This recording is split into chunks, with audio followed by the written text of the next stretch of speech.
हे का माझ्या बाबूया. कारण आमचं जे काही आहे ते मुंबईमध्येच, आणि आमच्या घरी जो बाप्पा येतो तो पण मुंबईमध्येच, तो पण 10 दिवसांसाठी. सो गावचा संबंध हा कधी आलाच नाही गणपतीमध्ये. पण ह्यावेळी अनफॉर्च्युनेटली घरचा गणपती हा 1.5 दिवस होता. सो माझ्याकडे खूप टाईम होता की मी काहीतरी नवीन एक्सप्लोर करू, आणि यावर्षी मी ठरवलेलं की गावचा एक्सपिरियन्स करायचंच आहे. आणि खरंच सांगू, खूप भारी फिलिंग होती.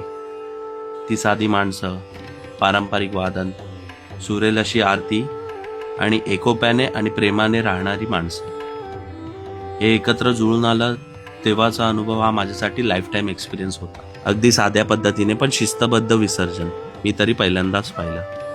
शेतातून एका लाईनमध्ये बाप्पा जेव्हा चालले होते, हे एका मूवीच्या सीनपेक्षा कमी नव्हतं. डीजे आणि ढोलच्या आवाजापेक्षा तिथल्या नेचरच्या शांततेचा आवाज हा मनाला भावणारा होता.